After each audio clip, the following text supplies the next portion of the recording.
श्री महागणपतये नमः. श्री सरस्वत्यै नमः. श्री श्री गुरवे नमः. श्रीमद्गुरुदेव दत्तात्रेयाय नमः. श्री हरिहराय नमः.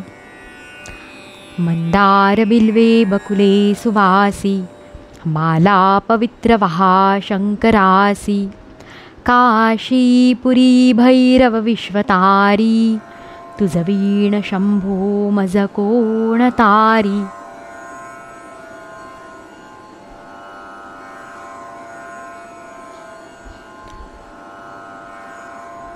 ओम नमो भगवते वासुदेवाय. श्रीमद्भागवत महापुराणे नवमस्कन्धे अथ त्रयोदशोऽध्यायः. निमीच्या वंशाचे वर्णन. श्री शुकाचार्य म्हणतात, इक्ष्वाकूचा पुत्र होता निमी. त्याने यज्ञ प्रारंभ करून महर्षी वसिष्ठांना ऋत्विज होण्यासाठी आमंत्रित केले.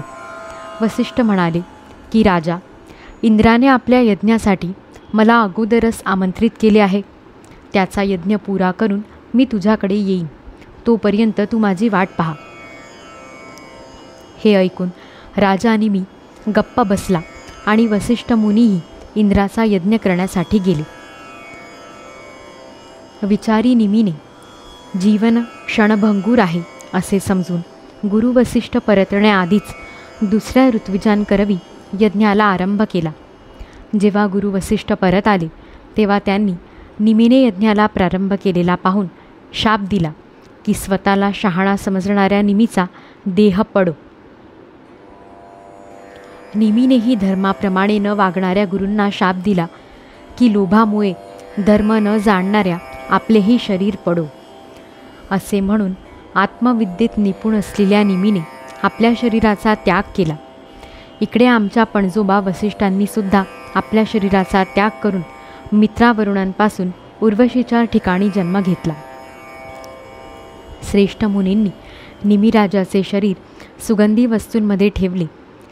जेव्हा याग समाप्त झाला तेव्हा आलेल्या देवांना त्यांनी प्रार्थना केली, हे देवांनो, जर तुम्ही समर्थ असाल आणि प्रसन्न असाल तर राजा निमीचे हे शरीर पुन्हा जिवंत होऊ देत. देव म्हणाले, तथास्तु. त्यावेळी निमी म्हणाला, मला देहाचे बंधन नको. मुनिजन आपल्या बुद्धीला श्री भगवंतांमध्ये स्थिर करून त्यांच्याच चरणकमलांचे भजन करतात. हे शरीर नाहीसे होणार या भीतीने ते या शरीराशी कधीही संबंध इच्छित नाहीत.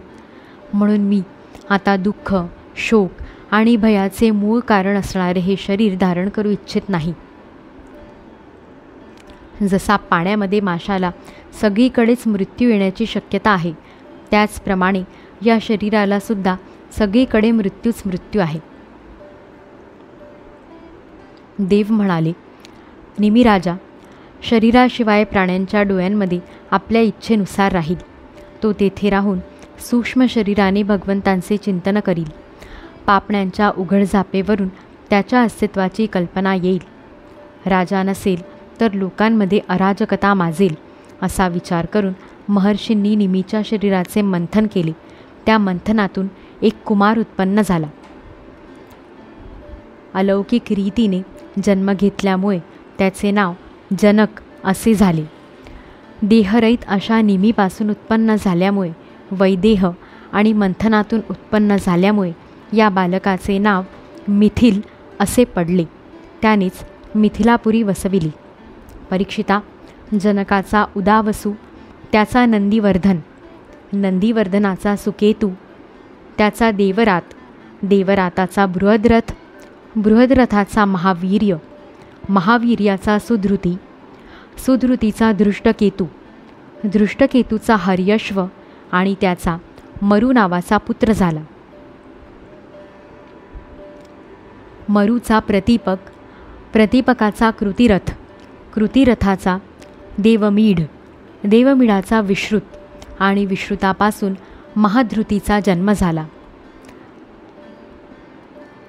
महाधृतीचा कृतिरात, कृतिराताचा महारोमा, महारोमाचा स्वर्णरोमा आणि स्वर्णरोमाचा पुत्र झाला ऱ्हस्वरोमा. याच ऱ्हस्वरोमाचा पुत्र शिरध्वज होता. तो जेव्हा यज्ञासाठी जमीन खणत होता तेव्हा त्याच्या शिराचा म्हणजे नांगराचा ध्वज म्हणजे टोक लागून सीता प्रगट झाली, म्हणून त्याचे नाव शिरध्वज असे पडले. शिरध्वजाचा कुशध्वज, कुशध्वजाचा धर्मध्वज आणि धर्मध्वजाचे कृतध्वज आणि मितध्वज असे 2 पुत्र झाले. कृतध्वजाचा केशीध्वज आणि मितध्वजाचा खांडिक्य झाला. केशीध्वज आत्मविद्येमध्ये प्रवीण होता. खांडिक्य कर्मकांड जाणणारा होता. केशीध्वजाला भिवून तो पळून गेला. केशीध्वजाचा पुत्र भानुमान आणि भानुमानाचा शतद्युम्न होता. शतद्युम्नापासून शुची, शुचीपासून सनद्वाज, सनद्वाजापासून ऊर्ध्वकेतू, ऊर्ध्वकेतूपासून अज, अजापासून पुरुजित, पुरुजितापासून अरिष्टनेमी, अरिष्टनेमीपासून श्रुतायू, श्रुतायूपासून सुपार्श्वक, सुपार्श्वकापासून चित्ररथ आणि चित्ररथापासून मिथिलाधिपती क्षेमधीचा जन्म झाला. क्षेमधीपासून समरथ, समरथापासून सत्यरथ, सत्यरथापासून उपगुरू आणि उपगुरूपासून उपगुप्त नावाचा पुत्र झाला. हा अग्नीचा अंश होता.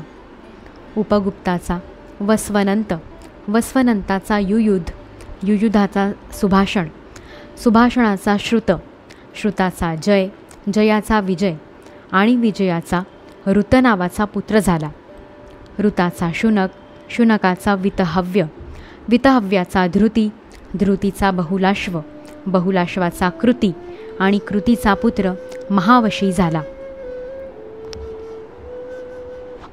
परीक्षिता, मिथिल वंशात उत्पन्न झालेले हे सर्व राजे मैथिल म्हणविले जातात. हे सर्व आत्मज्ञानाने संपन्न आणि गृहस्थाश्रमी असूनसुद्धा सुख दुःख इत्यादी द्वंद्वांपासून मुक्त होते, कारण त्यांच्यावर योगेश्वरांची कृपा होती. अध्याय 13 समाप्त. इति श्रीमद्भागवते महापुराणे पारमहंस्या संहिताया नवमस्कन्धे निमिवंशानुवर्णनं नाम 13ओऽध्यायः.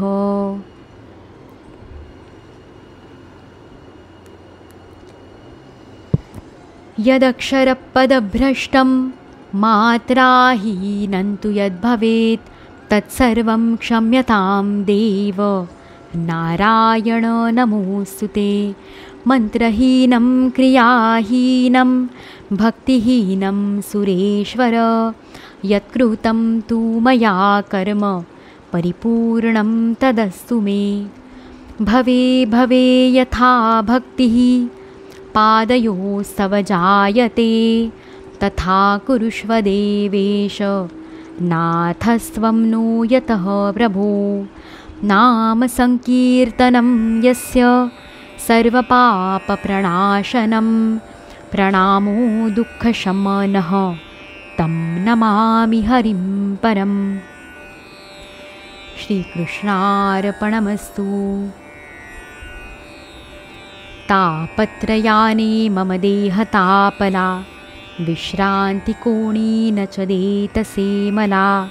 दैवे तुझे हे पदलाभले मला दत्ता कृपा सावली दे नमो तुला. हृदयांतरी वसे तू श्री गुरुमाऊली वरद हस्तधर मम श्री. तव प्रेम लाभो जन्म जन्मांतरी उद्धारावे चैतन्यघन श्री सद्गुरु हरिराया. दिगंबरा दिगंबरा श्रीपादवल्लभ दिगंबरा श्री सद्गुरु चरणारविंदार्पितमस्तु. अवधूत चिंतन श्री गुरुदेव दत्त.